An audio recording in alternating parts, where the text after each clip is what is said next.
Mare, mare, mare mwanangu ndiwe.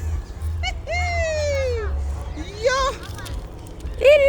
Guys, this is beautiful.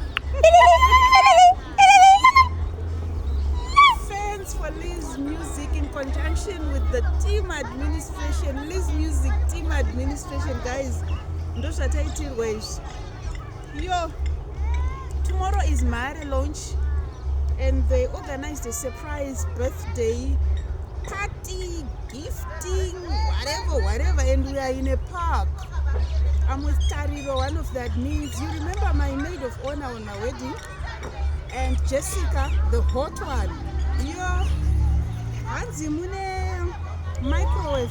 Which brand did you say? Russel Hobbs.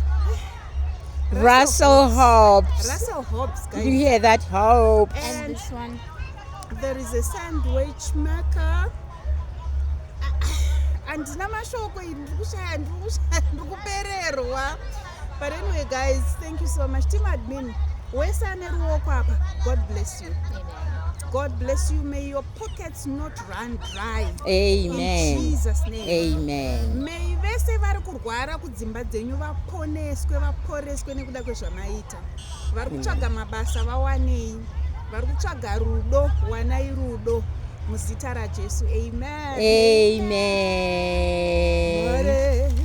Mare mwanangu ndiwe uri. Mare. Can I sing the other part, guys? Yes. It's only tomorrow. Akandidana ndikutaurire uri mare. Yes. Muyimbi come.